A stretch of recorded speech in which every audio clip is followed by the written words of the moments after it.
Yo, yo, yo, what's good, YouTube? What's good? It's Stormybman, and I am back welcoming you to Answering the Bell, our Sunday morning call-in show for this Sunday, April 10th, 2022. Man, I don't know about you guys, but that quarter mix on a Sunday morning getting ready to talk about some jazz always gets me pumped up, huh? I love me some jazz, and that quarter mix is really hitting. I don't know about you, but I like it, and I almost love it, huh? I kind of refrain from expressing what the real love is because I love music overall, but something about jazz and boxing really goes together. So welcome everybody. Please smash the like button as you come into the building. This is number 34 of the call-ins. We do them every Sunday, God willing, of course. And I'll tell you something. As we've moved along with this show, the show has grown exponentially. The people have shown support. And even when I was looking to possibly step out of it, there was something that pulled me right back in.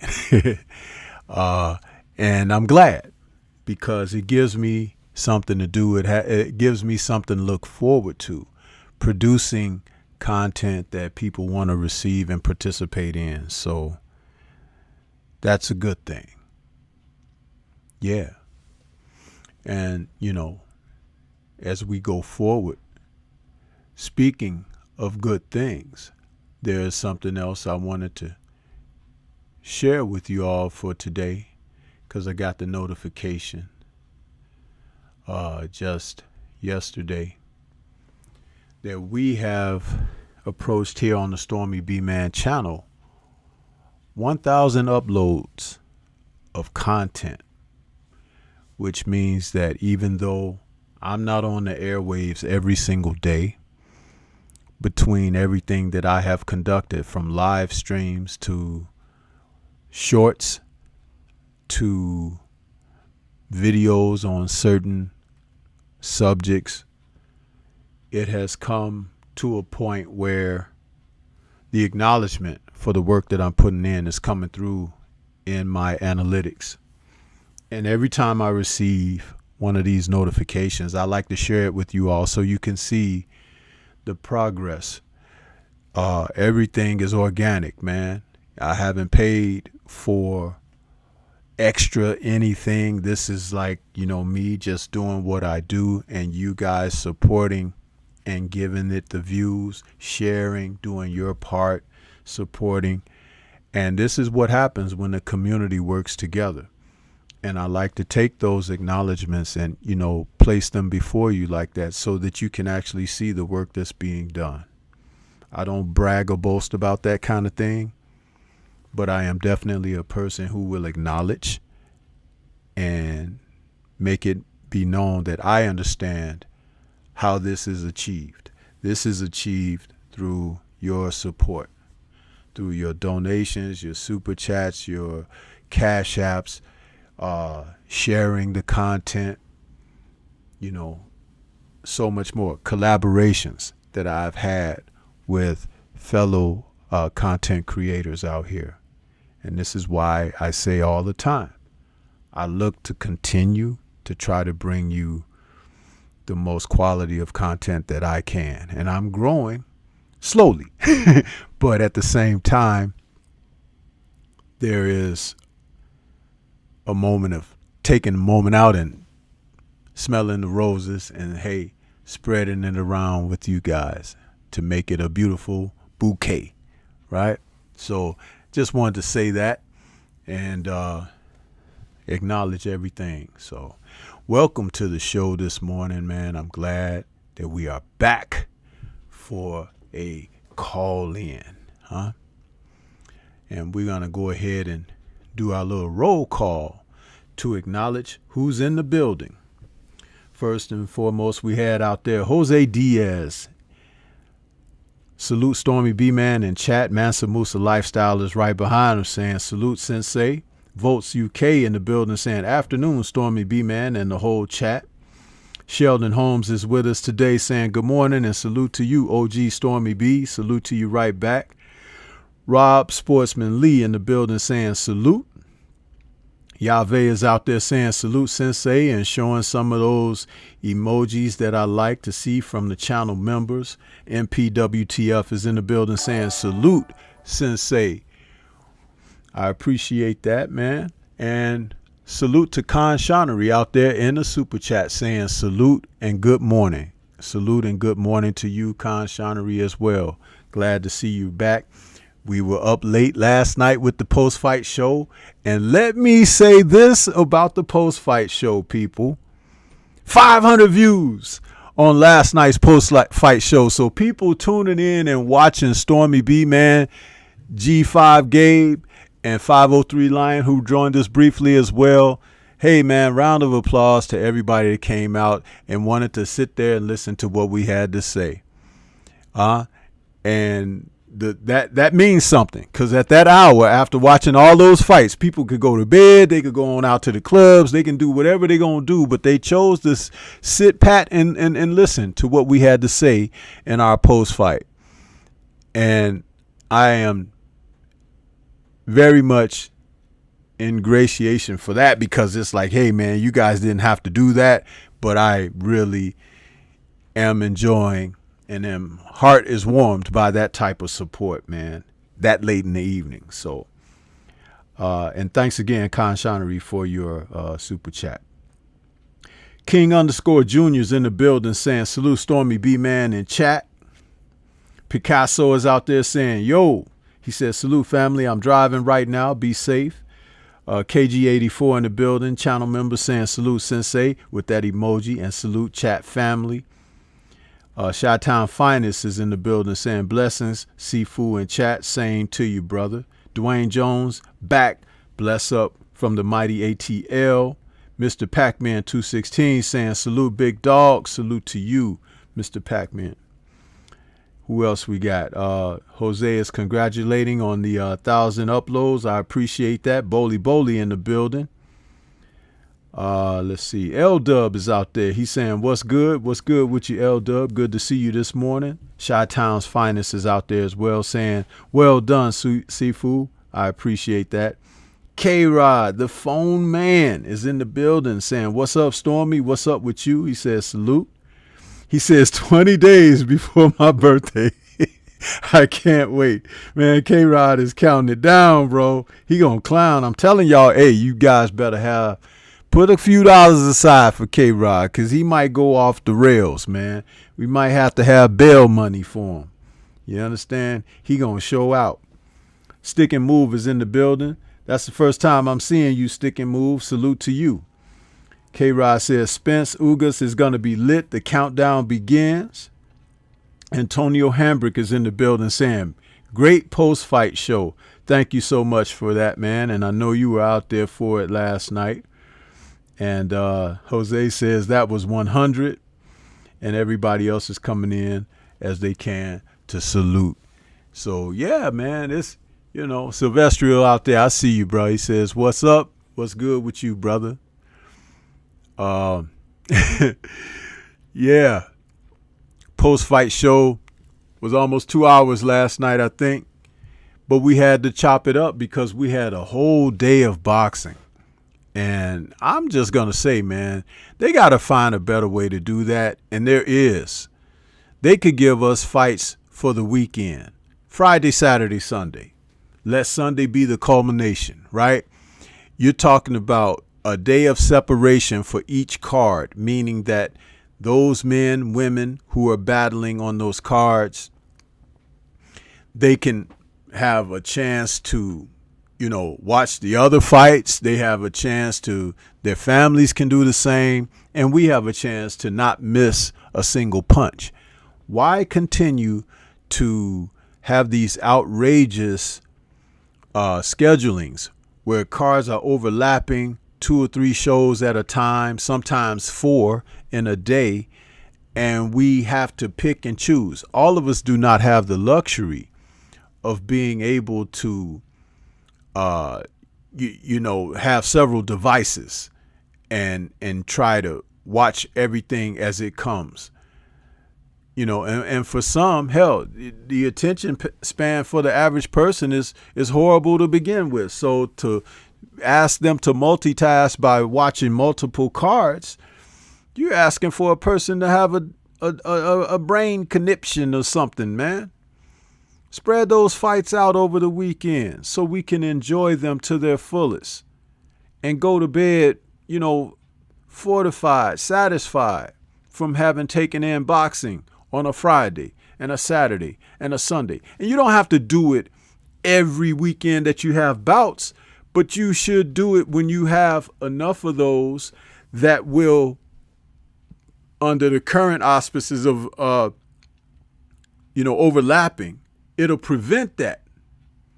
It'll prevent it. And you'll get, if it's viewing audiences that you're looking as a ESPN or a DAZN, you know, or a Showtime, if you're looking to see how your audiences grade out for tuning in, you will find each and every show, if they've been spread out like that, the numbers will be up.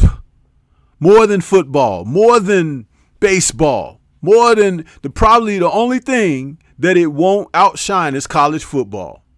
And we know that's a whole different universe when it comes down to audience support. So why not?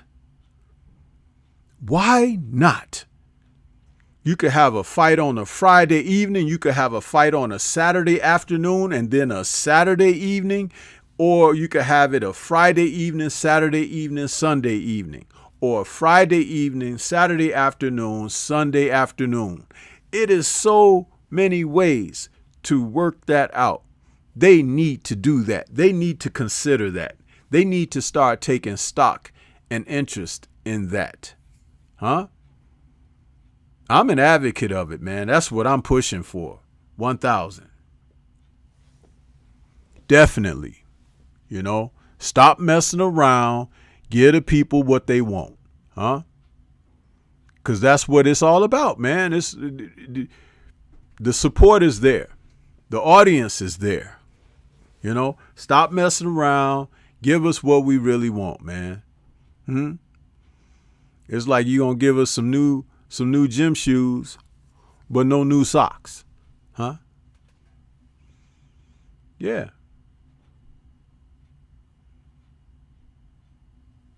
Yeah, man. So Thrill Hill is out there saying, good morning. I see you, Thrill Hill. Mansa Musa saying, what do you think about Fondue talk about his gloves and him not fading late and lube face after he looked like? I'm just asking. Mansa Musa, we are early in the call-in show, bruh. Don't bring the drama, man. It's Sunday morning, huh? Don't you see this halo over my head up here look like headphones? That's, you know, it's early. Settle down. I don't know where you are, but here where I am is 11:45 a.m., huh? Have some coffee, huh? Or if it's lunchtime where you at, you know, have a sandwich, and sit back and enjoy the call-in show, bro. Huh? Do that for yourself. And do that for everybody else. Huh? Salute to my man, Laws D Punch Out TV out there in that super chat. He says, what's poppin', Stormy OG? What's poppin' with you, Laws D, man? Good show yesterday. Glad I was able to come on there with you, you know. And Mike and Tyrone, man. We always chop it up real good and have a great time with conversation. You know what I mean? That's what we do over there. Laws D is my man. The brother from the other side of the pond, he and I, we got a collaboration we do from time to time called Kingdom and States. And it's just great to do work with somebody like Laws D, man. Great to do that. So, yeah. Who we got? Jose Diaz says exactly. Andrew Gray is out there giving us a thumbs up. Hamza S is in the building. Channel member saying, Stormy, salute, and at the chat. Picasso is laughing. Yave is laughing. Antonio Hembrick says 11:45 in the ATL. I hear you, man. I hear you, huh? So you get you that, that good morning, Java, huh? Get it in you. Relax and enjoy the call in, man. Because listen, we could get upset about a lot of things because the sport of boxing is full of corruption, man. But I ain't trying to let that seep into the bones, these aging bones, huh? I like to feel my bones, in distress in a different kind of way.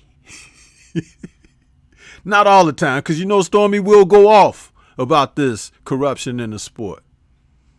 But, hey, we do this, and we do it the right way. We can make changes, man. We can move mountains. Everything don't require you to pull your gun out. Huh? Holster that thing. One of my favorite Westerns is Tombstone. And in that movie, there was a lot of gunshots, right? There was people getting caps busted left and right. Huh? Had Doc Holliday and all them guys, But the funniest part of the movie that I enjoyed the most is when they would take their gun and whack somebody across the head with it.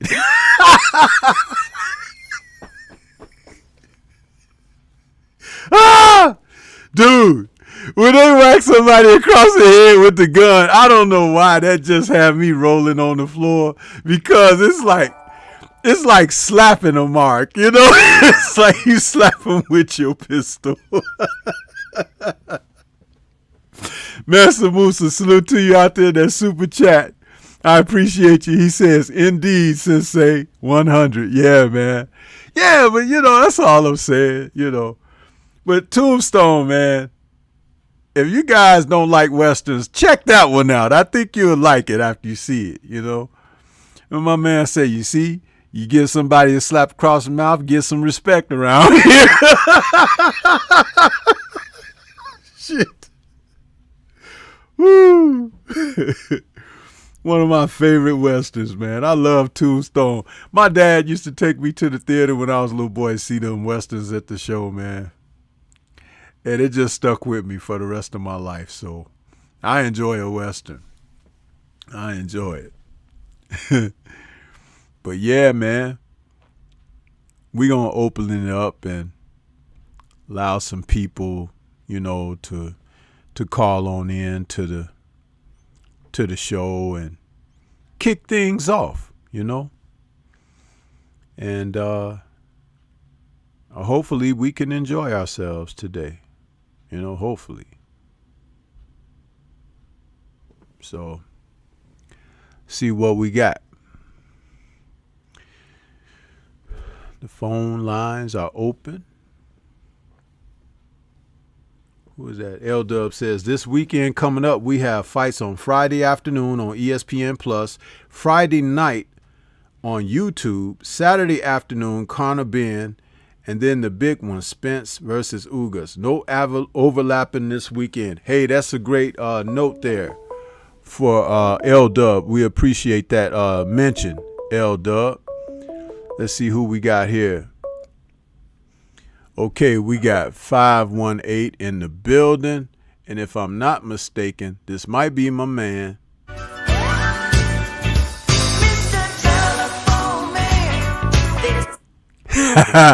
What's good, bro? Not much. I have to do that. But I told you, K-Rod, I'm going to make you famous, man. And this whole thing building up to your birthday, you're getting plenty of promotion on Stormybman's channel. So don't be mad. Just take it in stride, bro.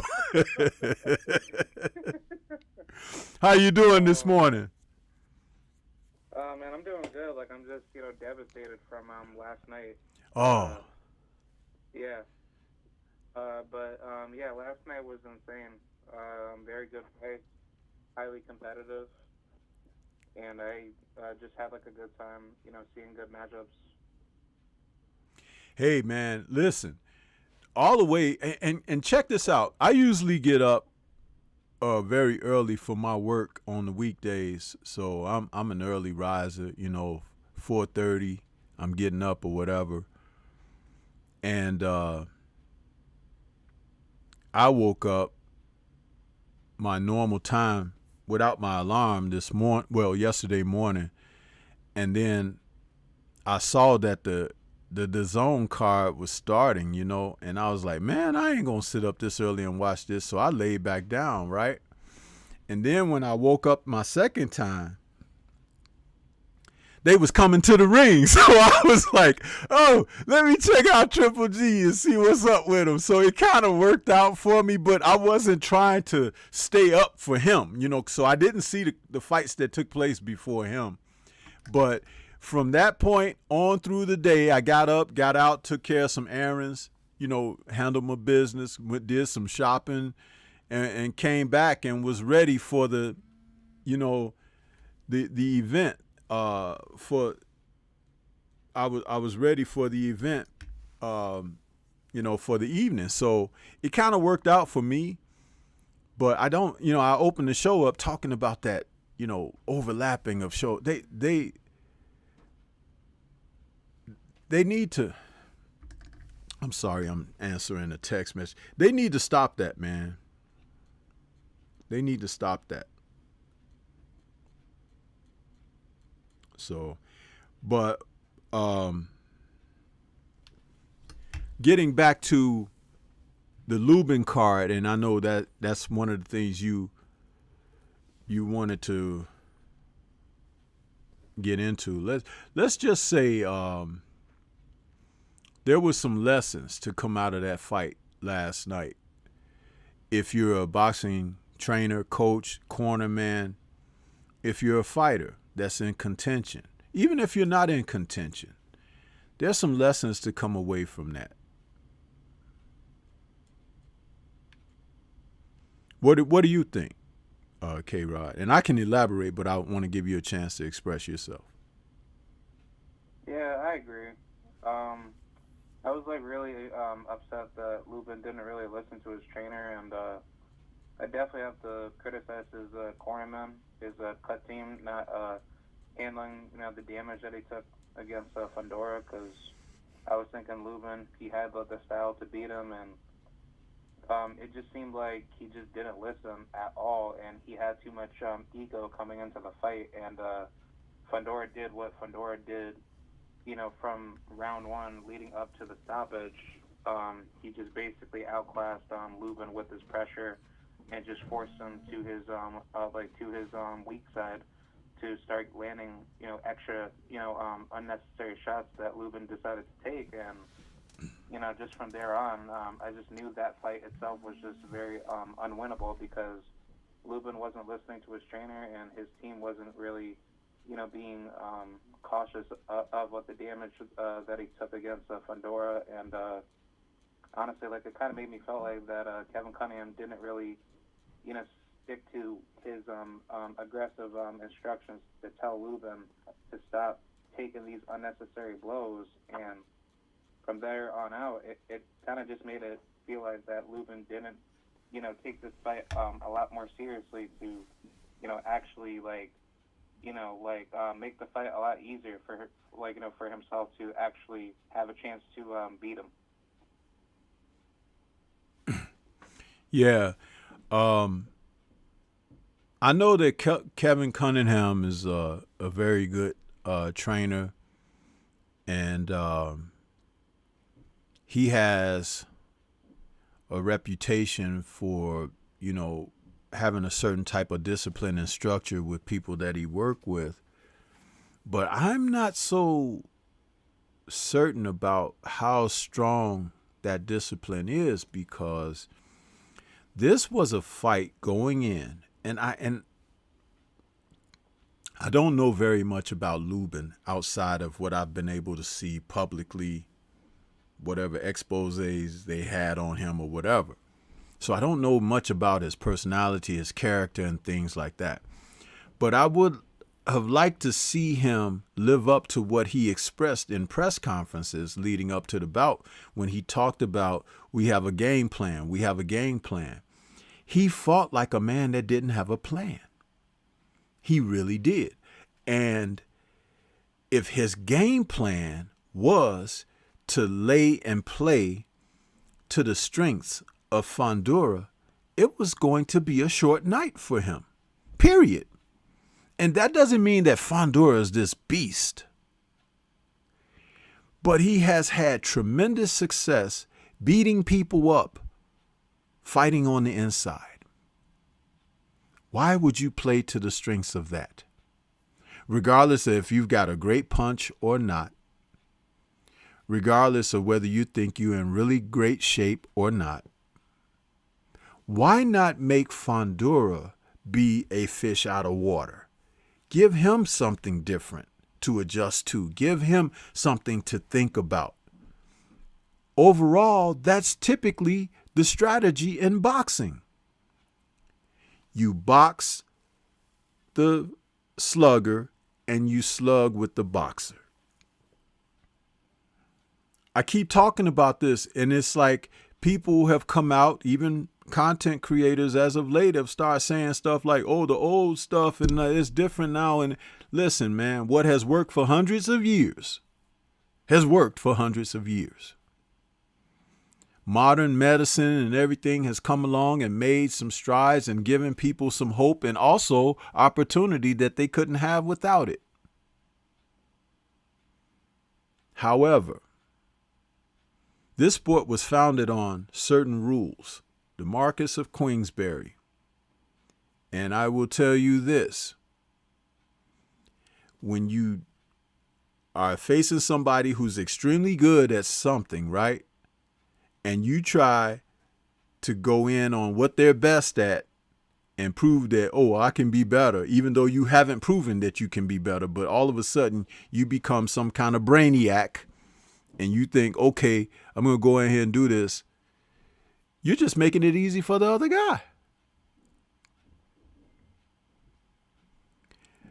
When Lubin put Fundora down in that 7th round, and I don't know, K-Rod, if you caught my post-fight show last night, but I'd like to ask you, do you know why he was able to put Fundora down?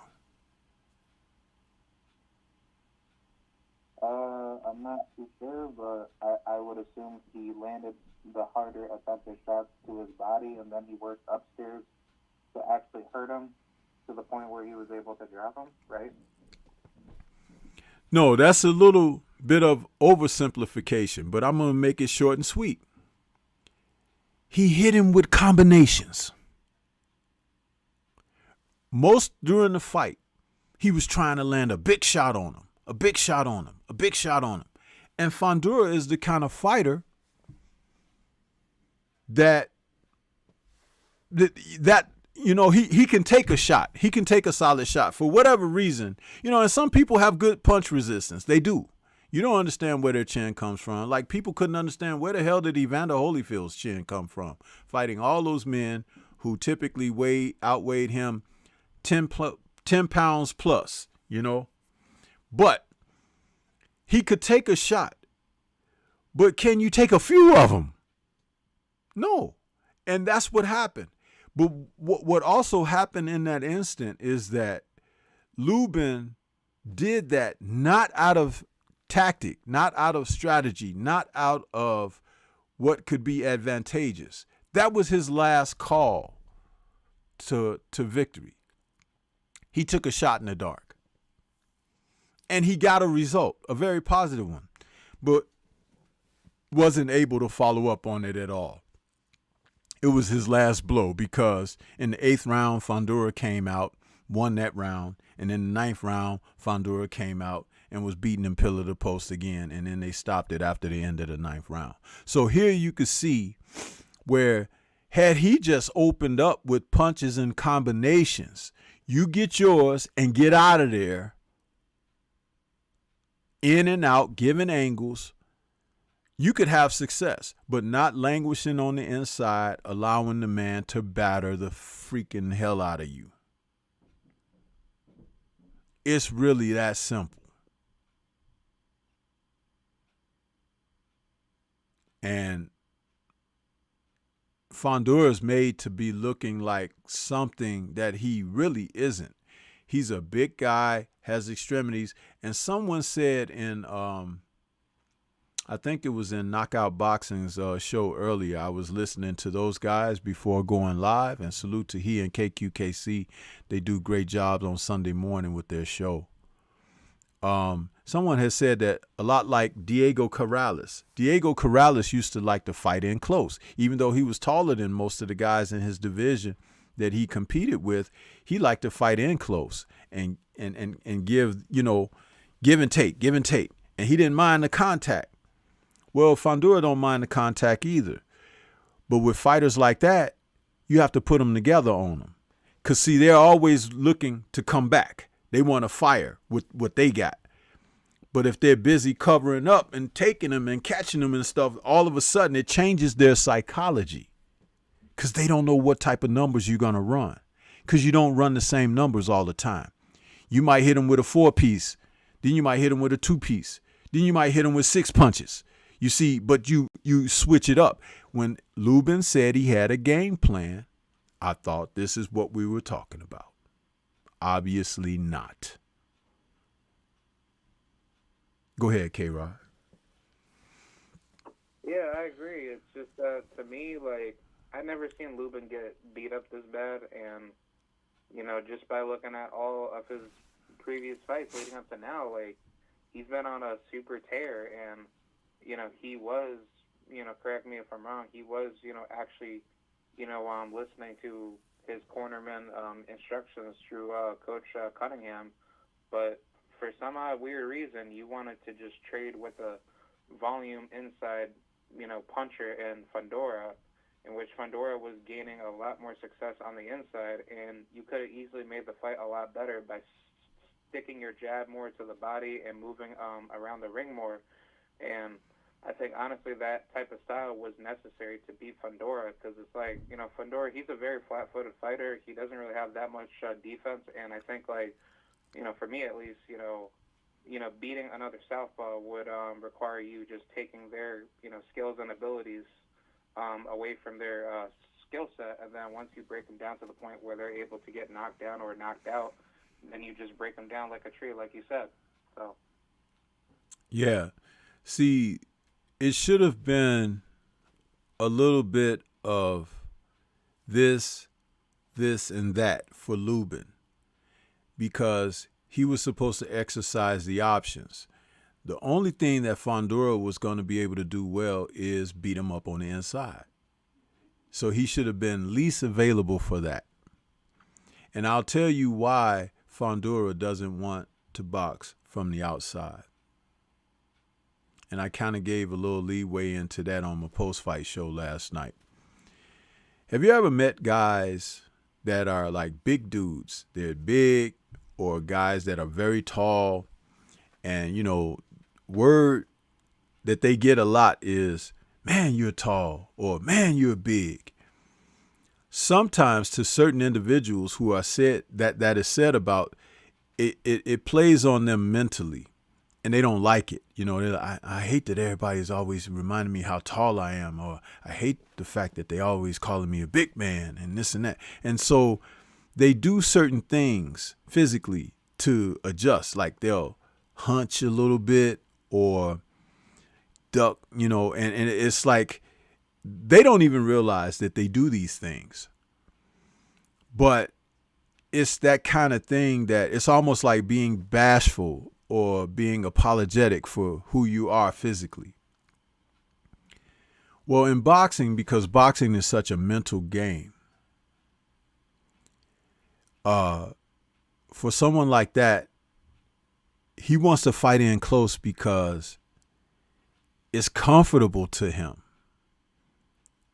And when you talk about making him be on the outside and box, got to use that jab. Gotta be able to move those feet and stuff like that. Well, that's not what he wants to do. That's why you make him do it if you're his opponent. You don't give him his plate so he could just sit and dine. You make him go fix his own plate. make him go set his own table. And you make it difficult for him. You see? But this takes preparation. You have to, when you go into your camp, those 8 weeks, 12 weeks, when you go, this is what you're supposed to be doing. Yeah, you can hit the weights. Yeah, you can run the treadmill and run on the road and path. Yeah, you can hit the bag. But where are the tactics, the strategies, that you have to put in effect on fight night? That's the thing. How many fighters like Lubin were you thinking going in? Because I was thinking going in because of what he said. I only can go by what he says because I don't know the man and don't have a lot of insight as to what's happening with his camps and his people. So I'm like, okay, they got a game plan. Let me see what it is. After he's on his ass in the first round, I'm like, this ain't good. The first round, K-Rod and chat, he was on his ass. And why? Languishing on the inside where the other guy's strengths are and getting hit with uppercuts again after he was knocked out by the unified champion in one round from the same damn punch. What the hell has he learned in 6 fights? Nothing. Thank you. So what has he learned? See, this is what I'm talking about.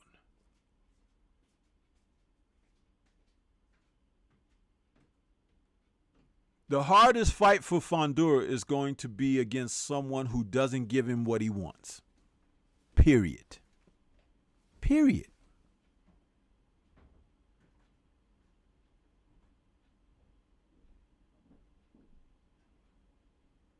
You there, K-Rod? Yes, sir. I mean, what your thoughts? What do you got to say? Yeah, I mean, honestly, like, I don't have any hatred towards Fundora. You know, I think he's a tremendous fighter, but I'm not sold on him. Everything that, you know, he's been with, you know, with Samson Promotions, he's been carefully moved to, you know, lead himself up to the point where, you know, every fight that he's fought where he looks good in, he's only fighting guys that are tailor-made for him, so that way he can be promoted a certain way to think that he's this big towering inferno. But Lubin was supposed to be that guy to take everything out of his skill set and dominate him, but he decided not to do that, and he never listened to his trainer, and he was very undisciplined, previous to what you said earlier, that, you know, he just kept getting hit with the same shot over and over, and, you know, that's not like the normal Lubin that I usually see, and, you know, like, it's just very devastating because Lubin, you know, he's been working his butt off for those past 7 fights where he was trying to climb up to that ladder to become champion, but now here you are getting beat by a weight-trained Fundora that doesn't even look like he deserves to be fighting at 154.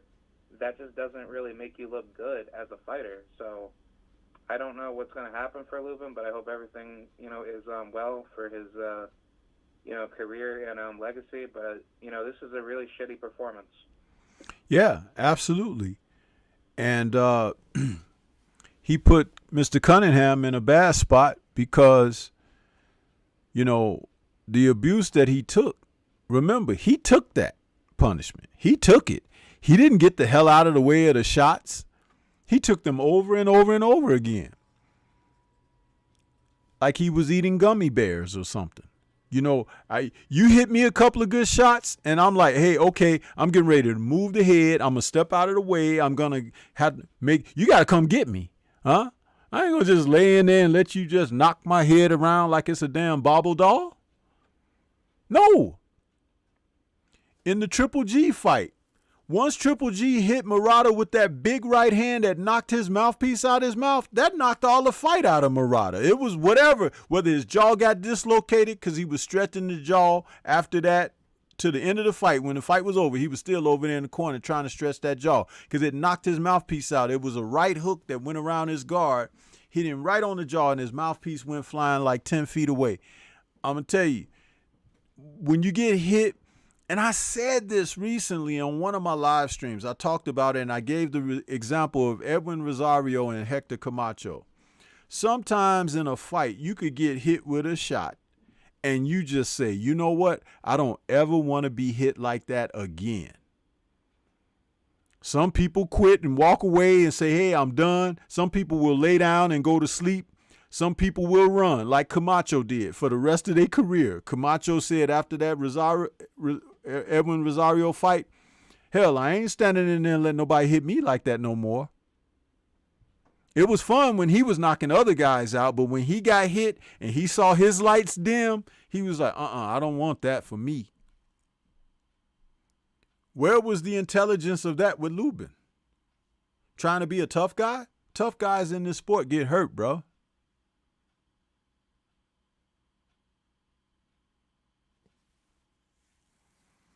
What else you got, K-Rod? I think that's it. Like, I was just going to probably talk about the Ryan Garcia fight, but I'm pretty sure you don't want to talk about that, so. I don't mind talking about the Garcia fight. Yeah, I mean, Ryan Garcia looked a lot better with Joe Goossen. He kind of looked a little bit shaky, but I think Joe Goossen definitely changed up his fighting style, in which he's now learning how to box more rather than just trying to go for knockouts. But I wanted to get your take on that.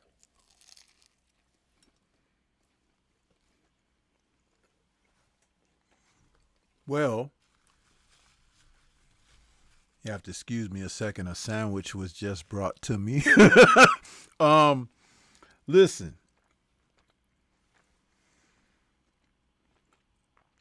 What happened to Ryan yesterday in the fight was a good thing. He got a lot of rounds in.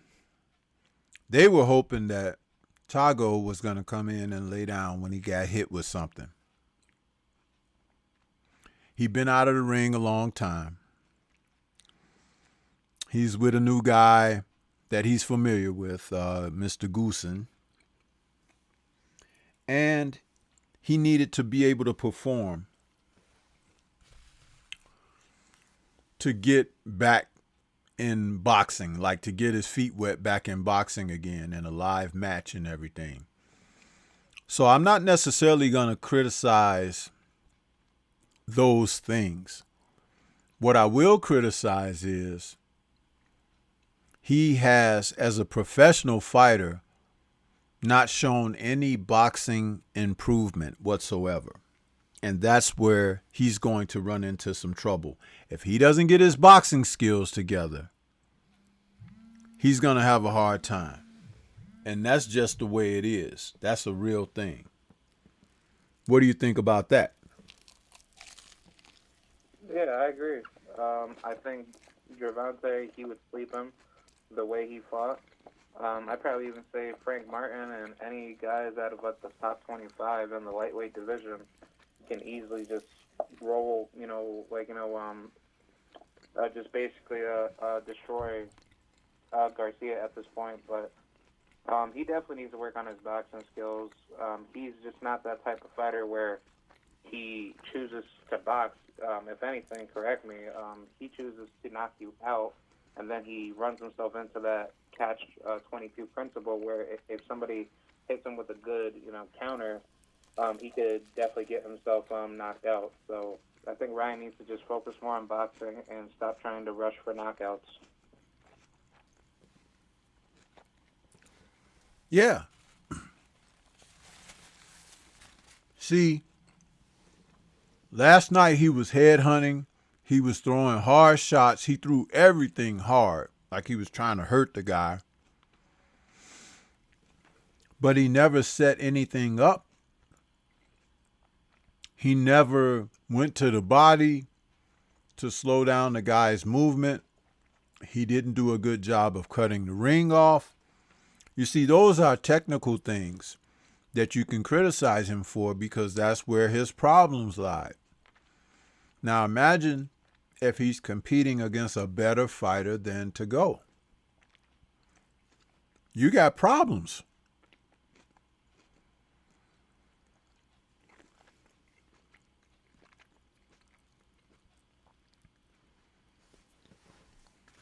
And that's it in a nutshell. You got problems. You need to be able to have layers. If you can't have a jab to set things up, if you can't have a means of breaking a guy down, when you're in there obviously against someone who could really fight back or whatever, that's where you're going to see a problem.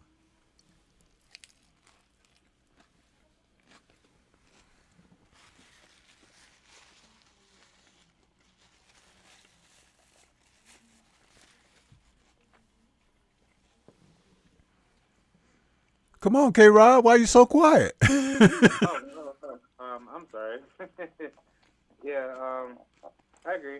I think from here on out, Ryan just needs to, keep building with Joe Goosen, and then, sooner than later, I think he'll be right back on track to where he needs to be if he wants to become a champion. I think that Joe Goosen might be good for him personality-wise, but he may need another coach for technical capability. Because Diego Corrales, who had a different personality than Ryan, he could work well with someone like Joe Goosen because Joe could say certain things and it could ignite a fire under Diego. But with Ryan, he needs someone that can technically tell him things and why. And I do believe he's another one of these young guys that won't be listening to his coaches very well.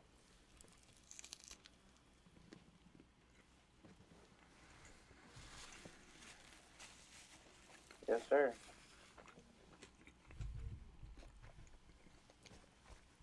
So, yeah. But, hey, let's give someone else a chance to call in, man. I appreciate you calling in this morning and keeping things going. And you're always welcome here. But let's get some other people in. Yeah, most definitely. Can't wait for my birthday. Hopefully Amanda Serrano crushes Katie Taylor. And, happy countdown to Spence and Ugas. So...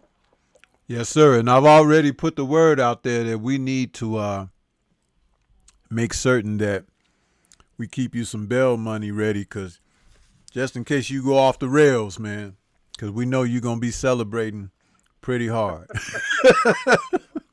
Yeah, I think I'm probably going to go super insane at the Madison Square Garden. So, I mean, if you see me on DAZN TV, that's probably why.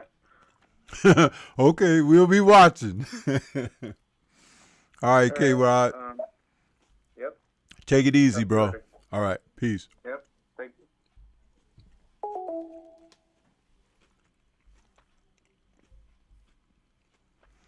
Yes, sir. That's the phone man calling in, checking in with us. He always gets us started.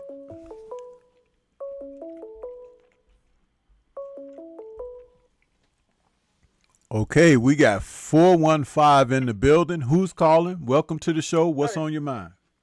I appreciate it, Stormy. Hey, I appreciate being on your platform, man. My name is Stefano Martinez. Big fan of boxing, big fan of you guys, too. I watched the fight yesterday.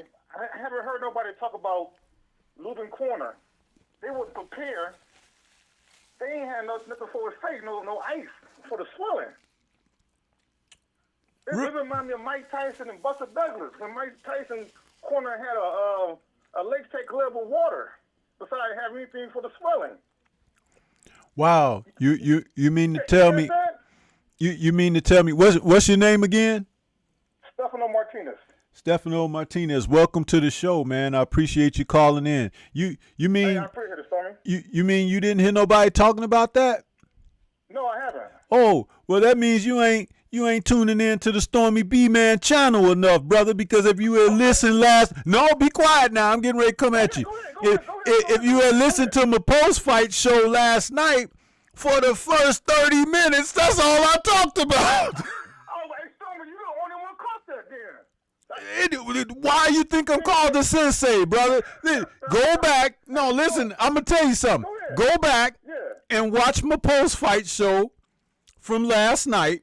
The first 30 minutes, that's what I opened the show talking about. Okay, Stormy, I didn't catch that, but I've been watching, because I work so much, and I do a lot of hours and work and stuff, right? So I try to catch what I can catch. Yeah. So I'm watching shows, I'm like, why nobody talking about they ain't got me some smiling, right?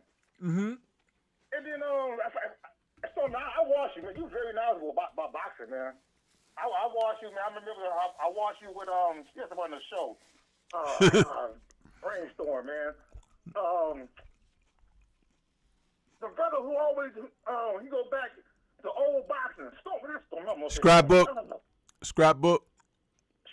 There you go. Mm-hmm. When you have on the show, man, you guys go back so much, man, with the knowledge which you guys have. I'm like, man, I love boxing. I'm an old school. I used to box in Golden Glove back in Mission Street in San Francisco days. Okay. I don't have Golden Gloves no more. Okay. I just love boxing, man. And I was looking, I'm watching the fight with my girl. I said, babe, look, they ain't put no ice on the face. She like, I thought you didn't see that. I said, yeah, I caught that. No swimming. He looked like Warren Lawrence when he fought Tammy Hearn on the show. Listen, man, it was something, like I said, you can attack the sport from many angles. You can have opinions about certain things and give like a mindset towards something with your opinion that you feel strongly about. But one of the things you'll find about me is I come from the position and point of practicality. If you're taking care of Lubin in between the rounds as the chief second and cut men and things of that nature, he can make it to the end of the fight. Exactly. You're right. 100%. That's facts. And that's what I stated last night. I was like, by not taking care of him properly, he couldn't make it to the end of the fight. He lost on injuries sustained in his coach not reminding him, stop languishing on the inside, get out on the side, get out on an angle, stop laying in there with the guy. When you are in close with him, turn him in a circle, counterclockwise or clockwise. Anything to keep those long legs and big feet moving, because he can't punch with leverage if he has to turn. This is physics. But again, I break these things down all the time. And I'm not trying to sound like, oh, I know better than someone else, because there's others out there who know these things as well. But application is everything. You can know it and not apply it. But if they had the simplest, and I talked about this last night, if they had end swells, if they had some kind of metals to put a press against, cold compress, and, early in the fight, not wait until it done flared up. Yeah. Every round that he's coming back from the second round, he was on his ass in the first round. Yeah, that was bad. So what they were supposed to do then was wake his ass up, because he was almost knocked the hell out. Okay? In the first round. I told him when he got dropped in the first round like that, that's an eye opener right there. He supposed to say, okay, I can't be in here and bang with dude. Let me turn him. Let me 1, 2, 3, and I'm out. Yeah. He didn't do it. He didn't do it. No, he's laying on the inside saying, do you really want to hurt me? He's in there taking shots and everything. I'm like, what the hell is this? This ain't Rocky 6. You understand?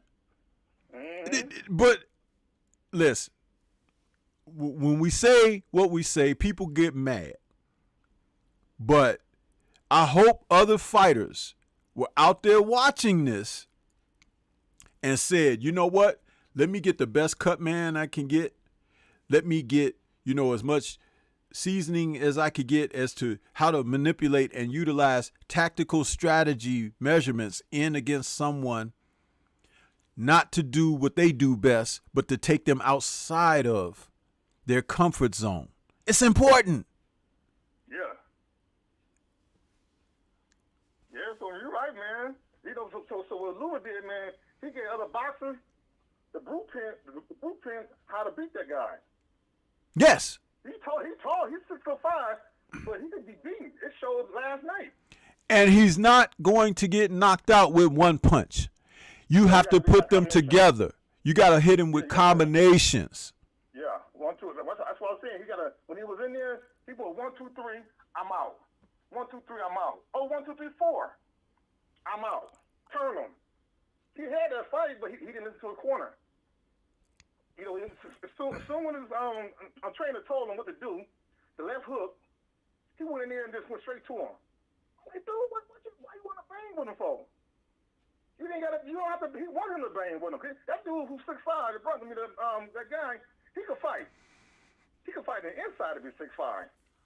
You don't want to bang with no guy like that. Listen, I'll say it 1,000 times. Diego Corrales was the same way. He was taller than everybody at that what was that, super lightweight that they were fighting at and everything. But when Floyd got in there with him, Floyd exposed him. Because the guy didn't like to box. He didn't like to use his range and stuff like that. So Floyd would draw him in, and Floyd beat him with tactical, well-placed shots. His check hook in that fight was the best it had ever been. The check hook on Diego Corrales, because Diego Corrales liked to throw hooks. But with a big guy with a long reach that don't use a jab, Floyd can feint him into position, and then when he get ready to do something, bang, land the shot. I think he knocked him down the last time from a check hook. It was like Floyd knew the shots to throw. Then he would shoot that jab in the pit of his stomach. That's one of the worst punches you could get hit with, in the pit of your stomach. We saw Jermell knock Banana out with a jab to the pit of the stomach. We saw him knock him out with that shot. He knocked the wind out of him. Absolutely. It's a very important punch. When I seen that fight, when he knocked him out with that body shot, people were saying, "Oh man, he gave up. He flopped. He threw the fight." I used to box. Man, when you get hit in the stomach, your muscles if your muscle relax, and you get hit right in the stomach, the wind is out of you. You can't do nothing. The same way how he fell down, the way he was breathing, he was trying to catch his breath. Yeah, because when you punch, you're supposed to exhale. When you punch, you breathe out. When you throw your shots, that's so you don't build up fatigue. But what happens is every time you breathe out, when you exhale, you release an air out your body. So if you happen to get hit around the same time, that time, listen, this is something for people that don't know about the liver shot, the solar plexus shot. When you get hit in those areas, it's the equivalent of falling on top of a football and being tackled in football. When you get that air knocked out of your lungs and they have to drag you off the field for a play or two, the reason that is because you need at least 30 seconds to get your wind back and a full minute or two to be okay. But in boxing, you don't have that luxury. You got to get up within 10 seconds, right? So that's why knockouts happen. That's why knockouts happen, because the time that you need to get up, you don't have it. That's why most guys, they can't beat the count. That's why, because the air that's been knocked out of their body, they can't get that back right away.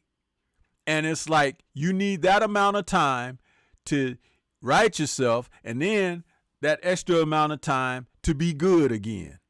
That's why guys who get dropped at the bell and they try to struggle to get up, as long as they can get to their feet to go back to their corner, they'll have that time in that 60 seconds to come back out replenished. Yeah, that's why they say the bill save people. Yeah. Yeah, because you need that other minute. Because like you say, you get hit in that stomach, you lose your win. If it's in the middle of the round, you're not gonna win that fight. You Right. can't breathe. Right. There's no way. I could jump on you. You ain't gonna throw one punch. Right.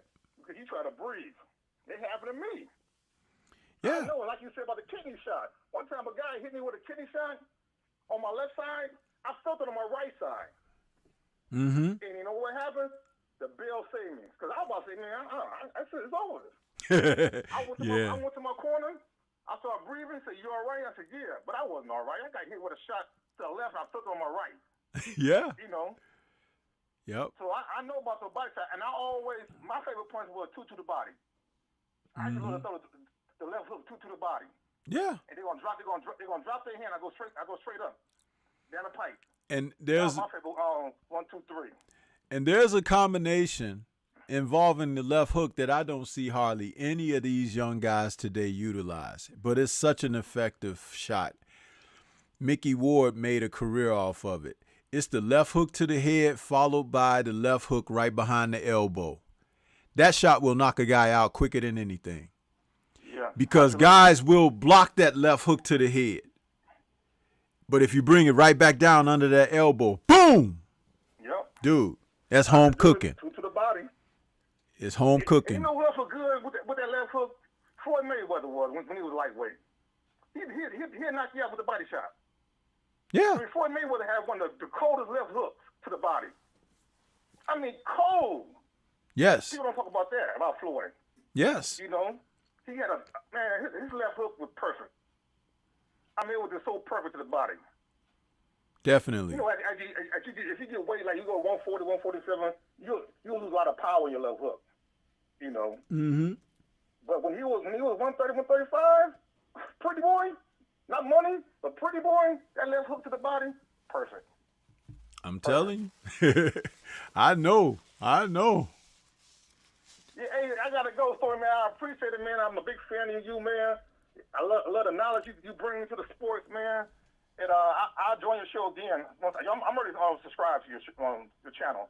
So. All right, that's cool, man. I'll talk to you soon, Stormy, man. I appreciate it. Being on your platform. Yeah, and I appreciate your call. Don't be a stranger, brother. Call again, no, sir. okay? No, sir.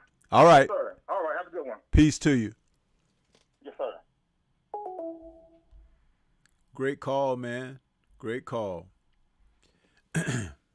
But that's what it's all about. I want to say salute to my man, Drew Titan. I saw you out there, Drew, but we were cooking. See you out there. J. Wayne Citizen, Hamza S., Diana Branch, I see you out there. Who else we got? Boli, Stick and Move. A lot of people came into the chat while we were cooking. Geo James, I see you. Kamara the Stepping Razor.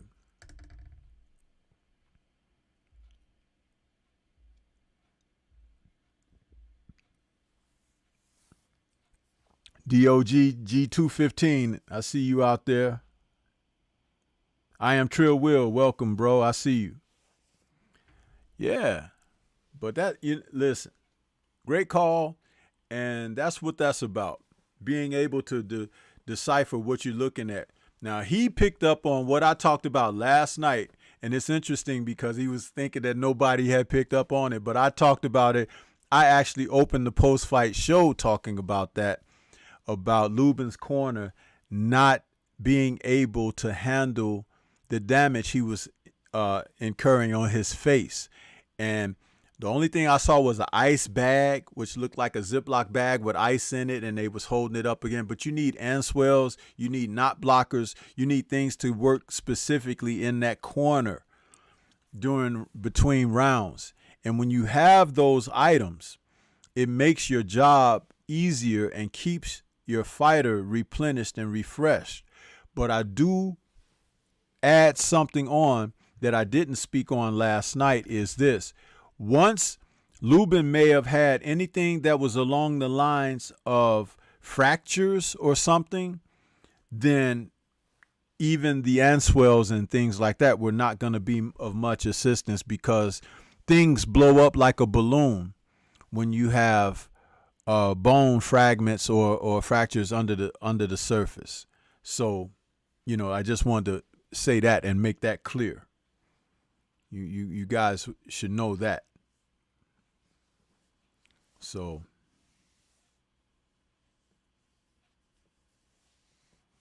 Kamara says the cold press mask used by Mr. Gary Russell is a genius. I wonder why other fighters don't use the same or learn or something similar. Well, the thing is, that is the thing. There are options out there. There are things that you can use that are legal, and they actually make them for boxing.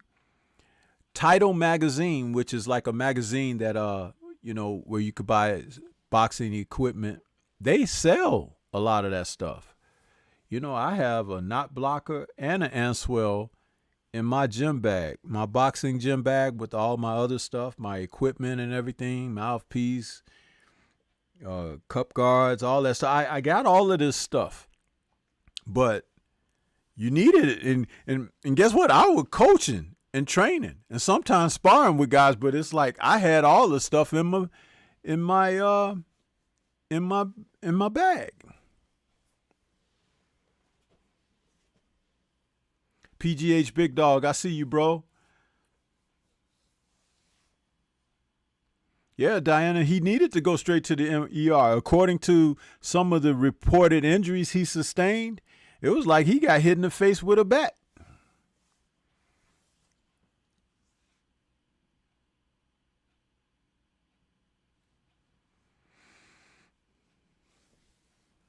Well, guys, the phone lines are still open, so if we got some more people want to call in, it says we got like almost 60 people watching. Somebody want to call in and talk about the matches from yesterday. Nobody wants to talk about Triple G. Nobody wants to talk about Ryan, Michaela. I mean, they all had some interesting matches last night. Let's talk about it. Michaela is a beast. She is going to be a problem.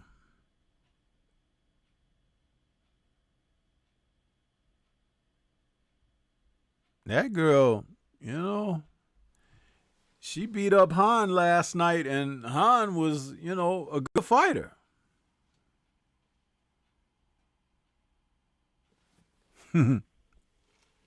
Yeah.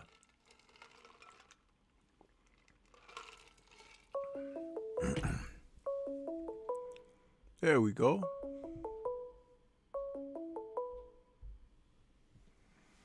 Okay, we got 651 in the building. Who's calling? What's on your mind? Welcome to the show.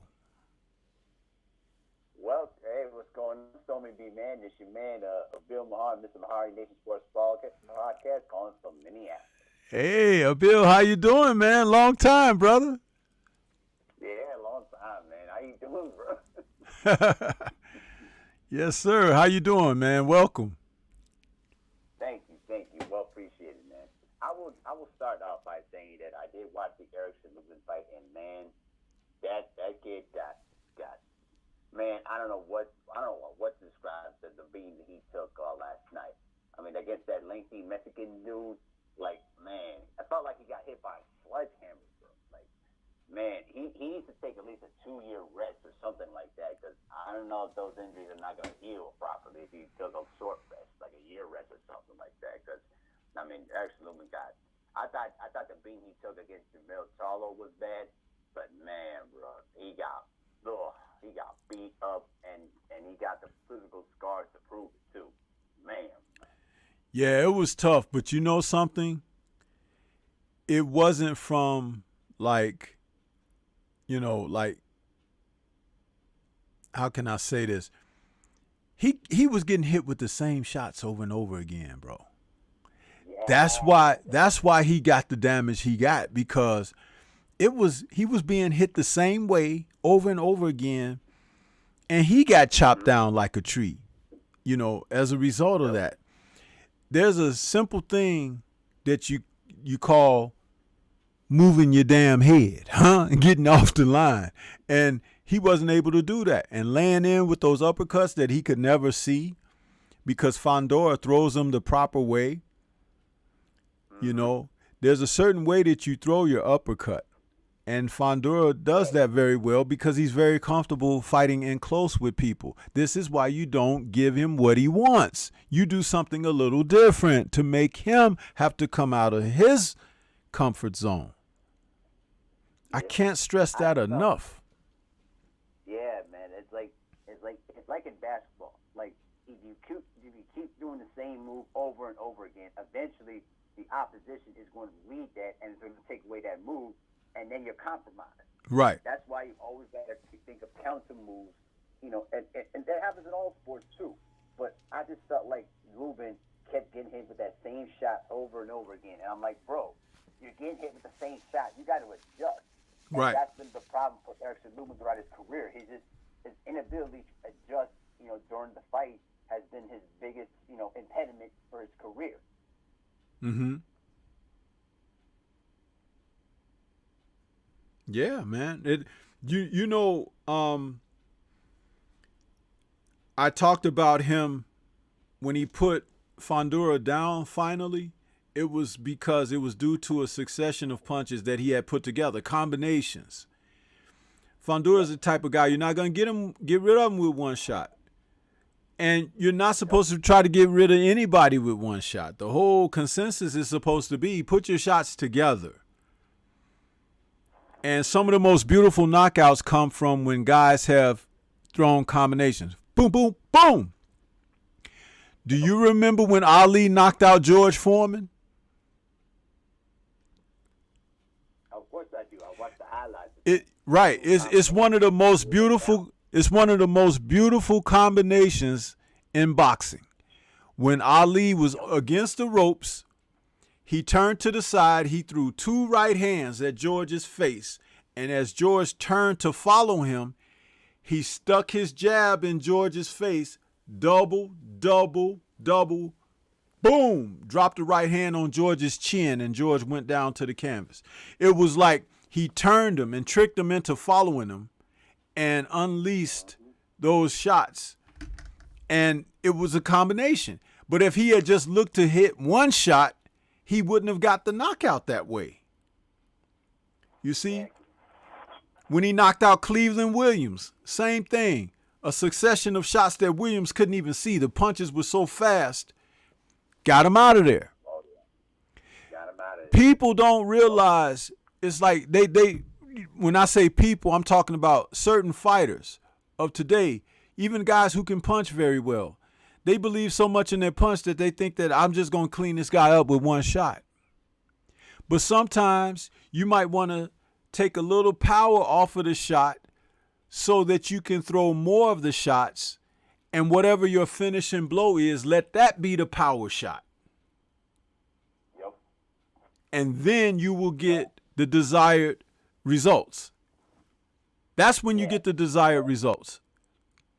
Yeah, exactly, Joe Flo. And it's like not many boxers don't have that Deontay Wilder one punch, you know, ended all type of, you know, right hand that he had.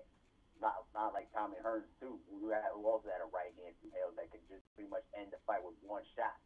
You know, not many fighters who can have that. When you look at great fighters, specifically the legendary fighters like a Sugar Ray Robinson or Sugar Ray Leonard. Remember, Sugar Ray Leonard was literally losing against, you know, Thomas Hearns. And what did he do in the 14th round? He went on a rampage and threw combination punches to the body and into the head and overwhelmed, you know, the lanky Thomas Hearns and got him out of there. Yeah. You know what I'm saying?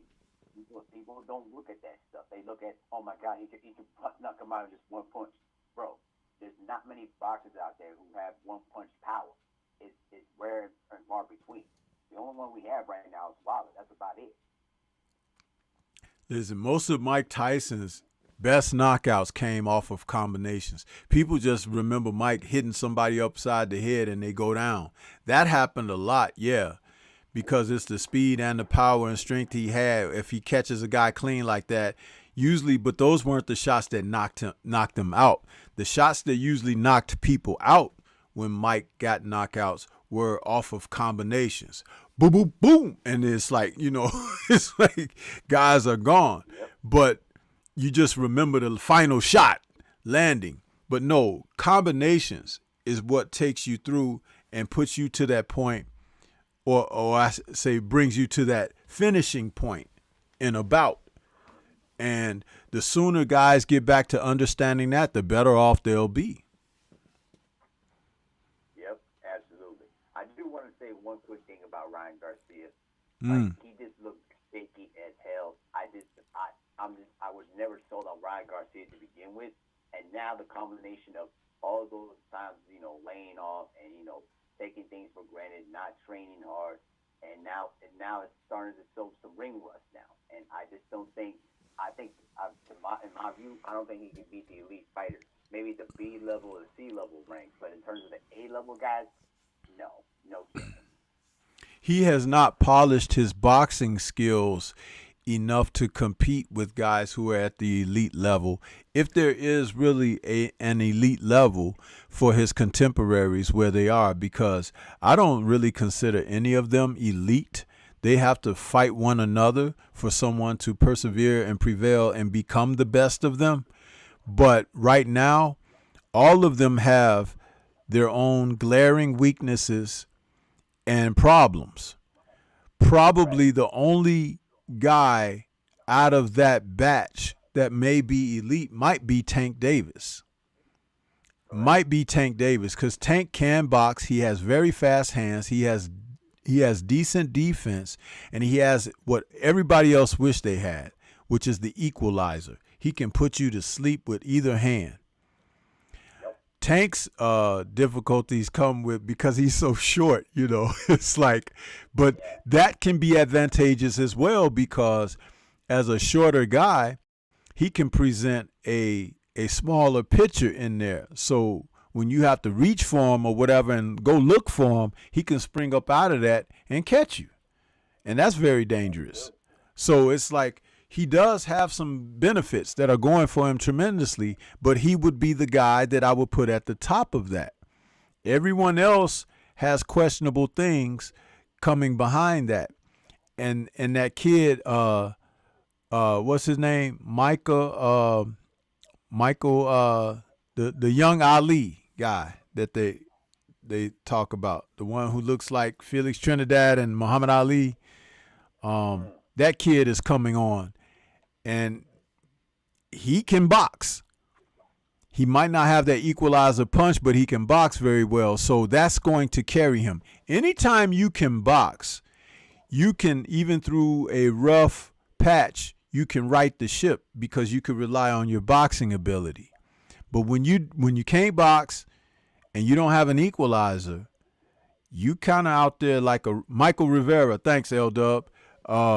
You're like a rudderless ship, in high seas, stormy seas, and that's not good. But that's, why you would want a guy like Ryan to pick up the technical aspect of things. He's got a blazing left hook. Some people would die for the left hook he has, but he has no way to set it up against experienced fighters. Yeah, he can knock out guys that are not on that level or whatever, those C and D rated fighters. Yeah, you could get those guys, but you're not going to catch Devin Haney. You're not going to catch, even Teofimo or these other guys with that shot. You're not going to catch them with that. You got to be able to set things up. And that's what I hope Goosen will bring to him. Remember, this was just their first fight and camp with one another since he left from over there with Reynoso. So, we'll have to see. Is Goosen going to be someone who can add by teaching? I don't know that Goosen was ever known for teaching. Yeah, to me, though, the way I look at Goosen is exactly what I look at Lou Zabella. He's more, to me, I think Goosen is a better, instructional, trainer than Lou Zabella was back in the day. But I don't know. In terms of the teaching aspect, I don't know. That remains to be seen, and I don't know if Ryan Garcia has the capacity to, learn to receive the information that he'll be given to boxers. We'll just have to wait and see. We just don't know. Yeah, and you know what's interesting? He's a young kid, but I would wonder how good he is at dancing, because he's got lead feet, man. And the fact that he can't move on his feet very well, that's an Achilles for him. That's an Achilles for him. He's going to have trouble with that. You know what I mean? He's going to have trouble with that. Yeah, man, I definitely see. I don't know, bro. That's why I never was real sold on Ryan Garcia to begin with. I don't know. We'll just have to wait and see if he gets better or not. But let me ask you one quick question before I pass on the mic. Yes, sir. What do you think? What do you think of the Ugas and Spence fight? What do you see in that fight that's going to be very, very intriguing from your perspective? The fact that this is one of those fights, and I've talked about this as of late, where both men have weaknesses that the other guy can expose. Both. That's not something typical of every fight. This fight, the weaknesses that each man has, the other man can capitalize, and it's a strength of theirs. So that's what's going to make this a very, very good fight. This fight is not going to come down to skill. This fight is going to come down to what's inside the man.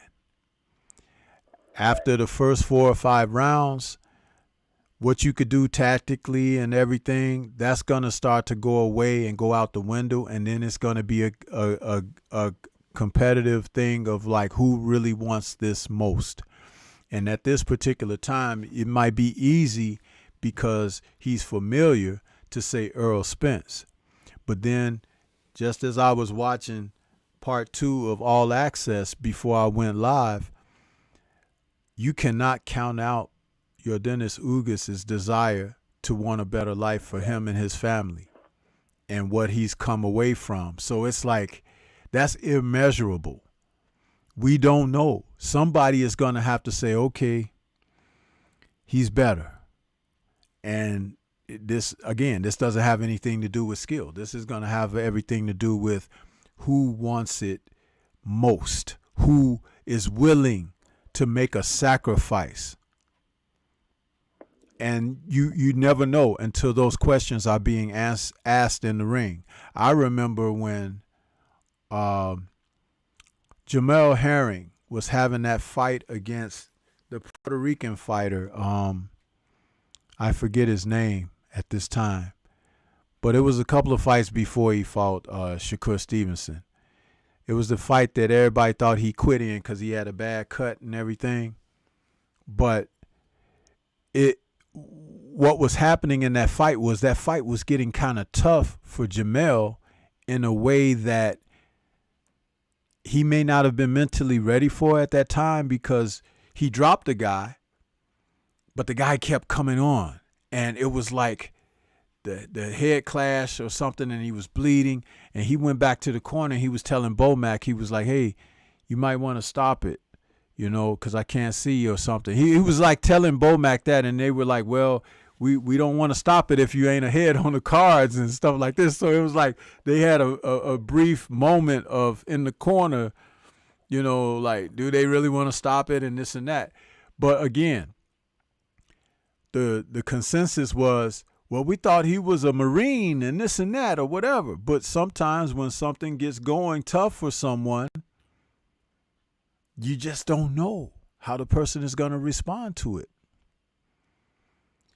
And this is the type of fight between Earl and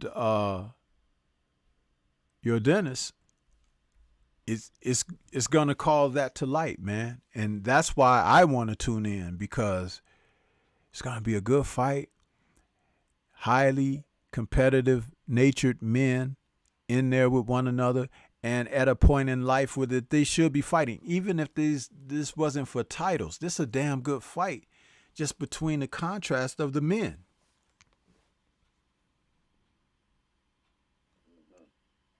Yeah, man. I would say that this is going to be one of those fights where it's going to come down to not just the skill set and the strategy alone. I think it's going to come down to who's going to muster up the last bit of energy to push to the finish line and win the fight. That's what's going to be the difference. It's not going to come down to who's going to blow up, who's going to choke in the big moment. It's going to come down to who's going to win the fight, who's going to make the necessary, adjustment or succeed in the big moment that's going to win this fight. That's how I kind of see it too. Right. Yeah, Stormybman, man. I really enjoyed listening to your commentary, man. I need to come down. I need to call down here more because I feel bad. I feel bad that I don't call in a lot. So, man, I'm gonna try to stop by in sometime and chop things up with you, man. Oh yeah, definitely. You're more than welcome, man. I've never had a problem with having you around talking boxing. Sometimes we could talk something else because I know you know that basketball thing really, really well. So it's like, hey, man, I got no problem. You're always welcome here, Bill, man, anytime. Yes, sir. I'm going to let you continue on with your show. But thanks for accepting my call, man. Much love for you, brother. All right. Much love for you. Have a good one, man. Peace to you. Yeah, peace. All right. Yes.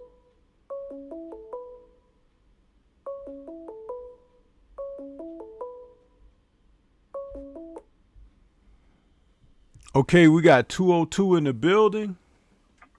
Who's calling? What's on your mind? Hey, Stormy, peace to you. This is Bole. How you doing? All right, Bole. I'm good, man. How you doing, bro? Man, I'm good. I got in when I should have because the subject matter that I want to talk about, you led me right into it. So I tried calling earlier, but they beat me to the punch. But I called it just the right time because you gave the segue right there. So I guess things happen when they're supposed to happen. Yeah, and I'm trying to keep the calls a little bit shorter because I know more people are starting to want to call in. So, and I don't do the multiple line thing. I only take one call at a time because I want to give that person the attention. So that's a choice there. So. Absolutely. Yeah. What I was referring to is this week. It just feels like the culmination. Feels like almost like the 1990s NFC Championship where you get the Cowboys and the 49ers going at it. The two best teams. Clearly all year, and then you see that Super Bowl waiting for you. That's what we got at welterweight. I can't wait. This is a big weekend, and with so many people saying they're going to Dallas to watch this. Yeah. To watch this fight, I mean, it just feels really good, and I think that from what we saw last night with Lubin and Fundora, that's the result of even matchups. You see both guys getting knocked down. You see their vulnerability, and you see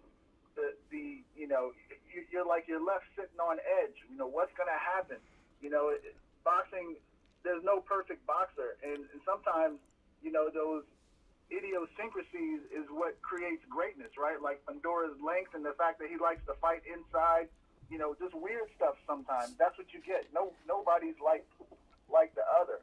But I think there's anytime that we sit down and we're able to witness a fight like Lubin versus Fundora, you have to sit there and just admire both guys for really putting it on the line. And I think there's quite a few fights that have a potential to have that sort of spark, and definitely like the Super Bowl that we're waiting for with Crawford versus Spence, with all the drama behind it, with the technical and others that I don't want to mention at this point, but there's a potential for that. But it just feels good. It feels like we're watching a drama or something, and you see you're seeing a crescendo. You see an end game. Yeah. Call it end game, like Avengers Endgame. We see an end game, and that's what we want as fans, as viewers. In competition, that's what you want. I mean, it can't just be about the money, right? I mean, there is that aspect. The money's there, no doubt. So that's all I wanted to say. I really enjoy it. I feel guilty every time I watch a fight like Lubin versus Fundora because of the effects for both guys. Sometimes you don't see it, even though Fundora won. His next fight might be a really tough fight based upon the damage he took in this fight. You just don't know. But enjoy it for what it is. It's our guilty pleasure.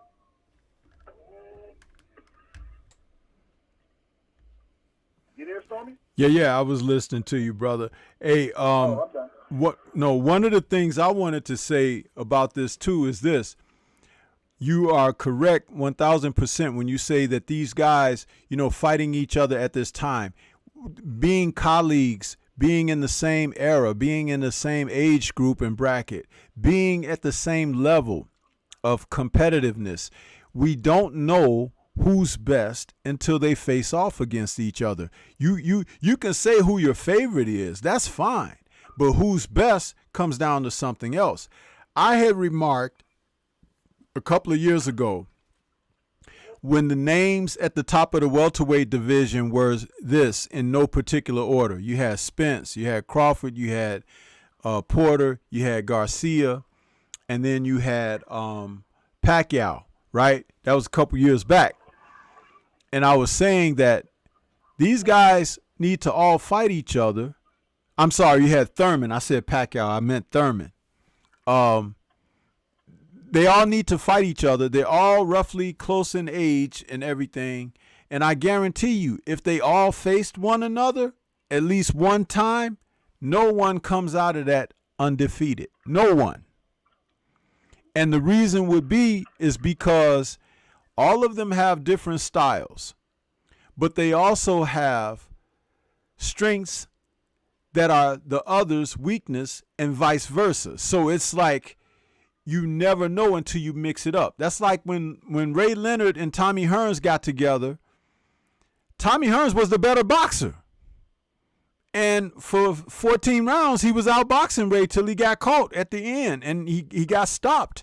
But Ray didn't even want to fight him in a rematch until almost 8 years later. So it's like, when you look at that and you measure it, it's like these are the things that can define people. But at the same time, it should take place because we give credit to all of them. There is no one above other, even though in their mind there is. But we will gladly support them and their trip to the Hall of Fame and everything for facing one another. But if you're going to stay away from a guy and shy away and duck and be like, oh, well, he ain't this and he don't make enough money, all of that foolishness, to hell with you. Because I'm in it for the best of what the sport has to offer, man. The Super Bowl champions, you don't want to see them fight the lowest of the lowly in the NFL in the Super Bowl. You want to see them face that other team that is supposed to be being for the trophy too. Every once in a while you'll have a Cinderella, and that's okay. But at least let the two top teams square off. We don't want to see the number one team facing the team that is ranked last in the league in the Super Bowl. And in boxing, they seem to get away with that a lot. Some of these men are often facing people on paper that they can blow away on paper. But they don't face the guys that they should be facing, who could really, on paper, it'd be a toss-up. That fight last night, someone had asked me before going in, before it started, they asked me in the chat, who's your pick in the Lubin versus Fundora fight? I said, I don't have a pick. I said, I just want to see the fight. I said, it's a good fight. It turned out to be a damn good fight, Yep. Yeah, back and forth. I mean, I was back and forth. I mean, I went with Lubin. I went with Lubin as my pick, but really in my head, I mean, I saw the fight playing out different ways. I made my pick and I stuck with it. That's okay. I mean, I'm happy to witness the fight. You know, I'm not so caught up in that. It sucks when you lose money on it if you bet on it, but Right. at the same time, you know, that's that type of fight. I mean, you know, this is what makes a sport great. That's what made the sport very, very popular. That's what makes any sport popular is when you have two evenly matched competitors and they're willing to lay it out on the line. You know, that's what we all look for, and all we ask is an even playing field. You know, Mm-hmm. all that extra stuff. So I'm looking forward to it. Think about all those great fights. We don't really talk about it that much because there's so many fights in front of us. But think of all the great fights that we got in that division in the past 4 or 5 years. A lot of great fights, and some fights didn't even happen. Like we're all disappointed that Charlo versus Hurd didn't happen, but man, there was a lot of great fights in between that. Yeah, I agree. And when you think about and think about this, when Keith Thurman had the belts, right? They stripped one belt from him because he was so inactive and everything. They just said, "Man, this is ridiculous. We got to take this belt from you." But when he had 2 belts, he had the options of facing guys like Earl, Bud, and then as things grew out, you had Ugas out there and stuff like that. And he didn't do that. Keith Thurman was in a driver's seat to really either prove he's the man or who is the man. And he sat on those titles, man, until things got broken up and fractured. And now look at him. He on the outside. But he wants somebody to give him an opportunity now. You see how foolish he looked? Because he went from a position of strength to having no strength. All because it went to his head of being in that position. The thing I like about Earl is that Earl has competitive nature. He wants to prove his wares against the best, and that's what he's going for with the titles, and I understand that. Bud is the kind of guy who relishes challenges. He's like Michael Jordan in the sense of, like, if you tell him he can't do something, you don't have a turnaround jumper. He gonna go work on that turnaround jumper till he prove you wrong. You understand? That's that Jordan-like thing. And Bud has that in him. And you have a fighter that has that type of nature, he's always going to be in a fight because he's competitive. He wants, that challenge. Then you have somebody who's just willing to take on anybody like Sean Porter. That's how he was. He'd fight whoever, right? And you wish that all of them would be like that, but they're not. So, and Danny Garcia, he likes the bag, huh? He'll do it for the right amount of cash. So his priorities are a little bit different. It's funny that we could look at these guys and I'm giving you quick breakdown and assessments of who they are. And it's spot on because that's exactly who they and what they are. But imagine all of that keeping us from seeing who's the best. Yeah, and even, Ugas was, because Ugas was given the chance, he's that sleeper that snuck in. If we don't see these guys fighting each other and they don't turn over and you have all this, whatever reason it didn't happen, this didn't happen, that didn't happen, then we don't get a chance to see Ugas. And, life happens. People are human. Sometimes, look at Harrison. Harrison lost against Perella, in my opinion, but he came back and he looked way better. That was an A performance. Nobody can say anything to Tony Harrison after what he did last night. Yeah, that's how it is sometimes. Sometimes we need that. Yeah, I remarked, I was like, Harrison dusted off that old Larry Holmes stuff last night, boy. He had that jab pumping, didn't he? Man, that was great to look at. It's a beautiful thing when a guy knows how to execute the jab, man. It's a beautiful thing. Absolutely. It's a beautiful thing. And the other guy can't do nothing about it. Oh, Stormy, did you see, like, I think it was like the 4th or 5th round. The guy was visibly, he didn't just beat him with the jab, Stormy. He beat him with his mind. He mentally broke him. Yeah. I saw it. Yeah. And the guy just said, forget it. I'm just going to throw hard punches. I'm Yep. just going to come in and try to throw hard punches. And Tony Harrison, when the pressure came, the question that I was looking at, I said, and I know he didn't think about it. But when you're looking at it and you know the story, like, is he going to break? Is he going to break when the pressure comes? And he did not. He stuck to what he did. He remained focused. You know, he's that guy that is like, he's showing you everything, but in the past he's shown that he makes that mistake. He has these mental breaks, and you can clearly see the focus didn't leave. Right. And that's what won him the fight. He was excellent from round 1 through 10. Yeah. The other guy left, you know, swinging. The guy was like, what happened? You know, at the end, he knew he couldn't do anything about it. He knew he lost. Yeah, he's still trying to land a punch. He's still somewhere. Exactly. Still trying to land one. Where both guys like to raise their hands at the end of the fight, regardless of how they perform. No, he didn't do that. His head went down. He knew he lost. Yeah. No question. Anyway, I appreciate you giving me the time to talk. I don't want to hold up the line. I can't wait for this weekend's fights, and you know, hopefully we have something great to boast about next week. Absolutely, man. And thank you for calling, Boli Boli. Good to hear from you, man. Don't be a stranger. You're always welcome here, brother. I appreciate it, Stormy. All right. Have a good day. You too. Peace. Great call from the brother Boli Boli. Keeping it going, man. Keeping it going. What's good with you guys out there? Anybody else want to call in? We still got some time. We still got about 18 minutes or so left in the show. We can get a call or two in and get ready to get this thing going. We got 95 thumbs up. Can we get 5 more for 100 and then like an extra one with some, you know, some ketchup on it or something for over 100? Let's do that. Can we? Can we get those likes up like that to get over 100?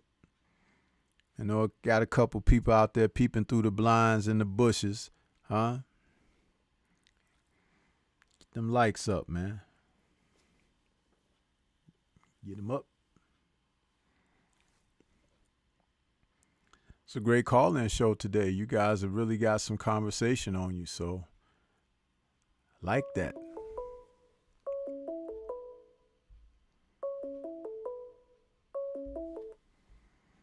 Okay, we got 706 in the building. Who's calling? Welcome to the show. What's on your mind?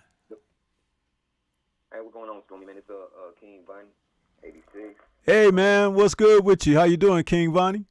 Hey, what's going on, fam? Hey, it's a couple observations. Because, like, first of all, I want to say I'm not a Triple G fan. I don't know if you saw the Triple G fight, but I happened to watch the fight the other day. Yeah, I watched it. Like, there's a couple things I noticed, you know what I'm saying, while watching the fight. Like, around about, like, I think, like, after round 7, I think Triple G kind of carried dude. And I don't know if it's for one of two things. One, because, you know, the one that was in Japan. And you know how, you know, just the Japanese people are about honor and all that stuff. So, you know, Triple G was kind of whipping his ass a little bit, you know, towards the end. Mm-hmm. So it was like, he felt like, I didn't want to embarrass the dude in front of his people. So he kind of like, cause I seen dude fade, and he was like, really like I feel like the ref should have threw the towel in, but like he was fading or whatnot, you know, and I feel like Triple G was kind of like pumping the gas a little, like pumping the brakes a little bit. So it was like, I don't want to embarrass this dude, but like he let him survive round 8, then round 9 he went in and knocked him out. But it was just like, I feel like he kind of let the dude live, you know what I'm saying, for that reason, because he didn't want to embarrass him. And then, you know, like the ref, I feel like he should have threw the towel in, because dude was just like not throwing punches.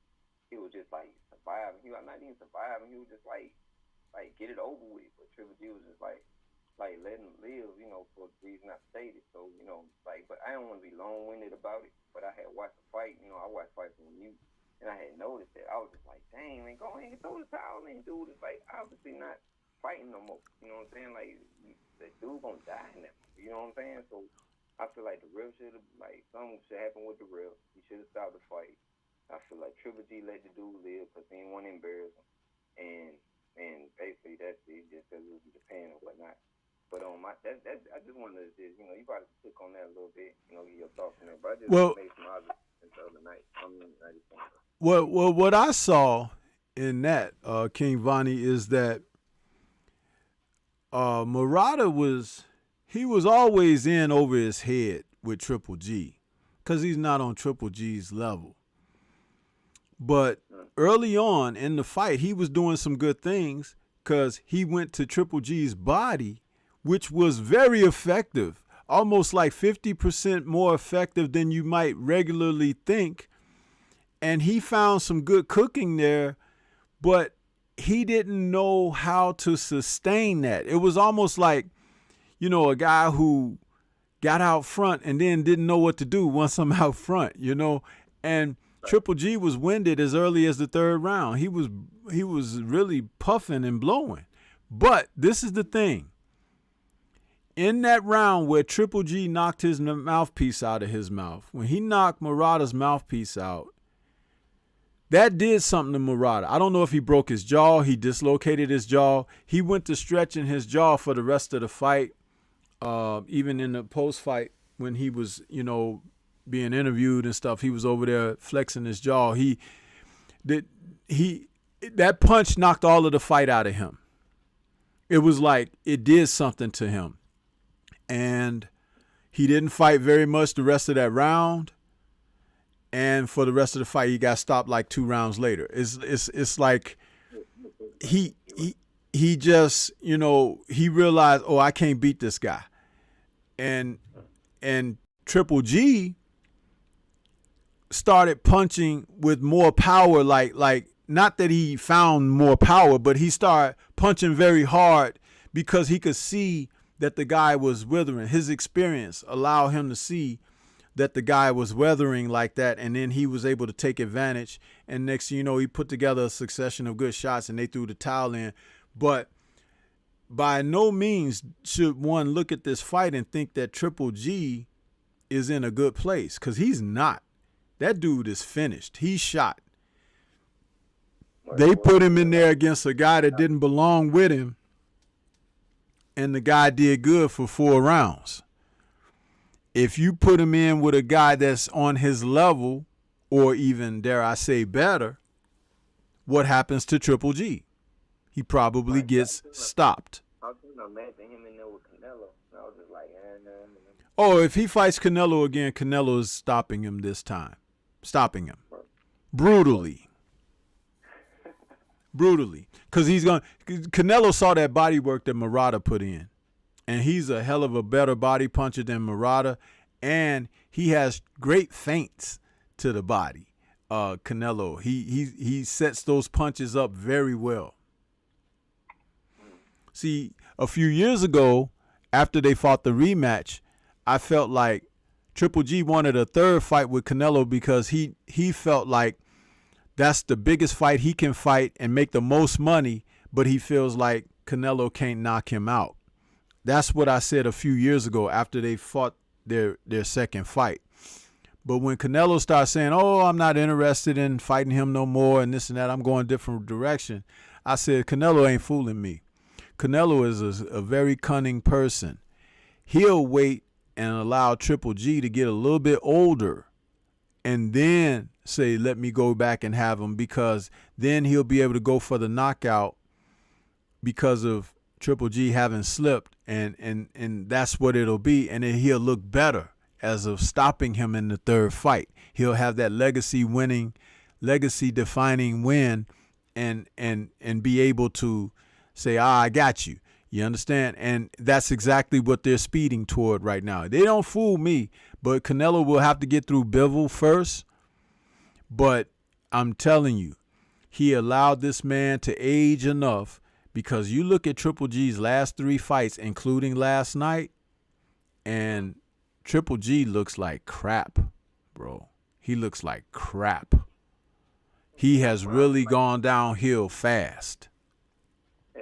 And that's like that kind of frustrates me with boxing a lot of times. Like, why do people wait for people to age out? Like, dude, I understand business wise, don't get me wrong, but I guess it's the same to me. I want to see people fight like when they're in their prime, when they like, ooh, I bet this people who do that are looking for easy routes. People who do that are looking for easy routes. It's the fighters who will step up to the plate against someone, regardless what time, what place, what country, whatever. It's like Deontay Wilder stepping up to fight Tyson Fury. He didn't have to do that, but he recognized Fury's position in the sport. Fury was a person who had defeated Vladimir Klitschko, and he was thought to be the best boxer in the heavyweight division. And Deontay, though he was knocking everybody out and everything, he might have been the most exciting guy in the heavyweight division. But he figures, like, if I fight Fury, then I can get respect for fighting Fury. And that's what he pretty much did. And that's commendable. You know what I'm saying? Regardless of all the drama and everything that transpired after they started facing each other. I'm just saying that it's a different type of person who seeks out challenges as opposed to a person who tries to seek some type of claim to something.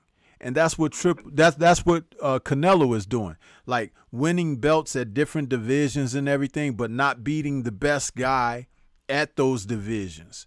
I can't give you the same kind of respect if you're not lifting the belt from if you're not lifting the belt from Artur Beterbiev instead of Sergey Kovalev. I can't respect you. Right, and I think it's just because of the boxers I admire that made me feel this way. Like, how big could be, he rock with the boxer he rock with for the reason he do. And I'm with him on it because, like, we like-minded. I'm a Taurus, he a Taurus, so I like the way he filters the information. I trust that shit. I mean, because I trust. So it's just like, I like Wilder because how he fight, who he fought, and I look for that in the boxers I like. Like Errol, he do the same thing. He don't give a thing. He gonna fight you because he want what he want, and he don't care about the route. It's like when I see these other fighters, they look scared to me. It's like they paper champ. It's like they not real because I know if they fought, like Cambosa's friends. If Cambosa's fought Dev, I feel like Dev is a real champ and Dev gonna beat him. I see that in Theo. I see it in Cambosa. I ain't gonna say I see it in Loma, but I start seeing his characteristics like that. When I start seeing, like, when this person get close to you, you start fading. It's like, bro, what is you doing? You're not a champion, bro. Like, you need to fight. Like if you fight Wilder, for instance, you gonna lose. Like, I noticed that with everybody except for LB, because he had that same kind of same Wilder guy. So it is like, but Joshua, I don't see that. Everybody else, I don't know about Andy. I think Andy, I don't know, but I don't see that. That's the characteristic I noticed in boxers who just be selling wolf sticks. You know what I'm saying? Yeah, absolutely, man. Absolutely. So. And I'm going with it. My bad. No. It's all good, man. It's all good. That's what the call-in show is for. You call in, and we have a discussion, huh? Right. That's what that's all about. So. All right, I appreciate you, though, Stormy. Like, I appreciate you hearing me out. You know what I'm saying? Let me speak my piece, man. I'm gonna jump back in the chat and just see talking. I ain't gonna hold up and do something. Yes, sir. Hey, man, and you don't be a stranger. You're always welcome to call in, bro. Anytime. Call on in, and we talk that good boxing here. I appreciate you, family. Yes, sir. All right, take care, bro. All right, peace. Yeah, some calls are a little louder than others, but I was able to hear the brother okay. King Vonnie, thank you again for your call. It depends on if the person's using the Bluetooth or if they're just talking on a speakerphone, whatever. So that's what that is. But I have not made any adjustments on my end to the audio. So if it's hard for you to hear him, it's from his end basically. So, but hey, we're coming to the end of this thing, man. It's been a great call-in show. It's been a great day, to have a show and have you guys calling in like that. So I appreciate everybody that did do so, man. But we're going to get ready to get on out of here. I'm going to go finish the other half of my sandwich. Diana Branch was like, I'm going to make her order DoorDash. Listen, a sandwich was brought to my graces. I didn't eat before I started the show, so I was only able to eat half of it during the call with K-Rod, and I apologize for that because I don't like to eat while I'm on the air. But it's, you know, it is what it is. You know what I'm saying? It's like I'm turning into 78 where I got to get me a sandwich. You know what I mean? But listen, great show. Appreciate everybody out there, man. We're going to get through this thing. Next Sunday, we're going to have another call in. It'll be number 35. Can you believe it? We're moving right along as we get through these call-ins, man. Great stuff. But, yeah. We got over 114 thumbs up on the show today, which I am very pleased with that. We had over 500 people checking us out on the post-fight show last night. So we are doing some great things on this channel. And it's all because of you guys and the support that you give me. So I am eternally grateful for that. Get on out of here. Let you guys enjoy the rest of your Sunday. I look forward, you know, to catching up with you guys again. But peace to everybody. Enjoy your Sunday. This is Stormy. I'm signing off. Shout out to the mighty LDBC. We out of here. And enjoy your day, guys. Peace.